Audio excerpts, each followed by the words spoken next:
Por la señal de la Santa Cruz de nuestros enemigos, líbranos, Señor, Dios nuestro.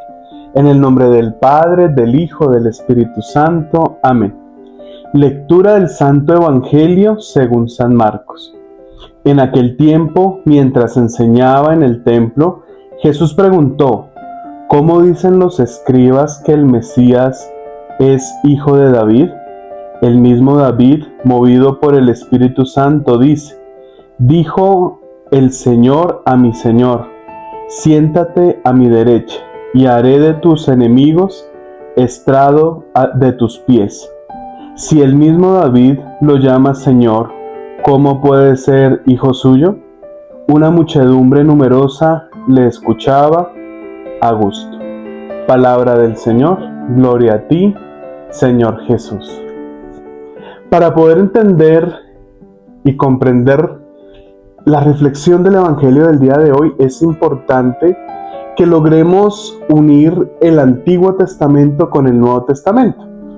Aquí el mismo Jesús evoca el nombre de David.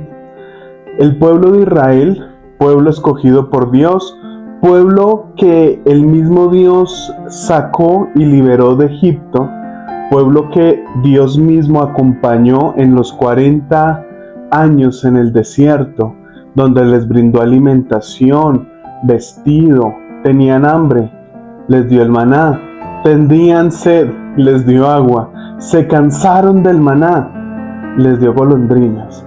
Y el pueblo de Israel nunca lo vio. Tanto es así que si tenían frío, en las noches, el Señor mandó a colocar una nube que en la noche se encendía como fuego para darles calor y protegerlos de las bestias salvajes, y en el día con el sol del desierto, para que no se ensolasen, la nube era como signo de protección y les daba sombra.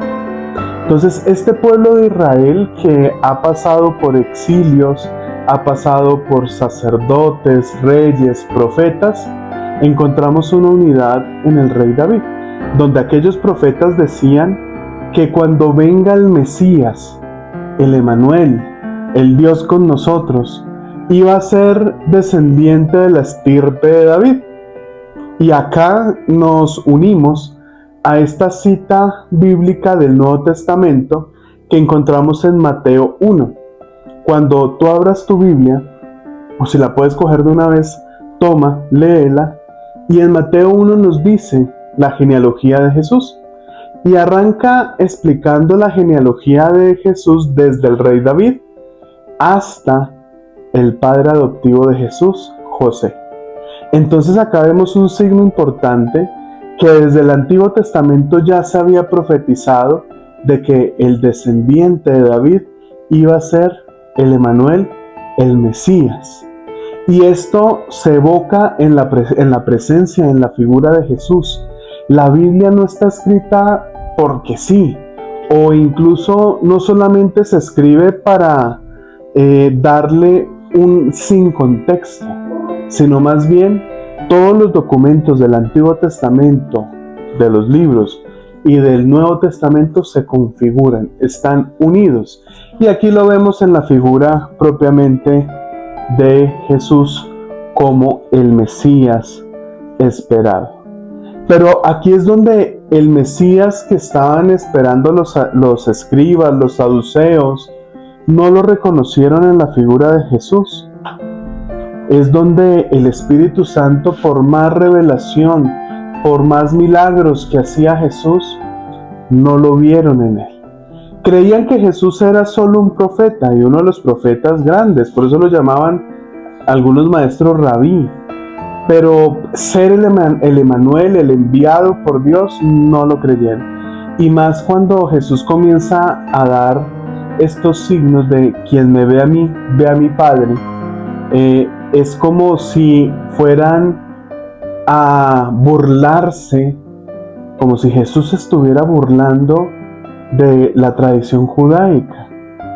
Pero no quisieron reconocerle en la figura de Jesús que Él era el Verbo encarnado de Dios. Cuando hablamos de que Jesús es el Verbo encarnado de Dios, hablamos de que Jesús es la acción. Verbo es acción. de Dios. Por eso, quien me ve a mí, ve a mi Padre. Quien ve a Jesús, contempla al Padre. Quien contempla al Padre, contempla al Hijo. Y de esta unión del Padre al Hijo nace el Espíritu Santo, Paráclito, Consolador. Que el día de hoy el Señor nos permita revisar también algo importante en nuestra vida, y es: ¿consideramos que Jesús es nuestro Salvador? ¿Consideramos que Jesús es nuestro Mesías, aquel que ya lo estábamos esperando y llegó a dar vida, llegó a dar anuncio, llegó a hacer milagros, llegó a acompañar? No es un Dios que se queda en el cielo, es un Dios que se abaja, principalmente para consolarnos, para vernos a los ojos, para abrazarnos, para ser signo de consolación. Y el segundo punto que me gustaría que reflexionemos durante el día es nuestra genealogía, aquel árbol genealógico que tenemos. ¿Por qué es importante reconocer nuestro árbol genealógico? Porque en nuestro árbol genealógico podemos identificar aquellas heridas intergeneracionales, los pecados intergeneracionales, de dónde venimos. Nunca se nos debe olvidar esto, porque Jesús nunca se olvidó de que Él era judío. Jesús murió como judío, Él no murió como católico. Y ahora, si quieres hacer una tareita pequeña, en un cuadernito, comienza a hacer tu árbol genealógico, hasta donde te acuerdes, hasta donde puedas investigar, porque el árbol genealógico también nos marca un inicio de nuestra historia y de nuestro clan. Que el Señor nos bendiga el día de hoy, nos acompañe con su presencia y con su Espíritu Santo para poder anunciar cada vez más y amar a Jesús. En el nombre del Padre, del Hijo, del Espíritu Santo. Amén. Chao, chao.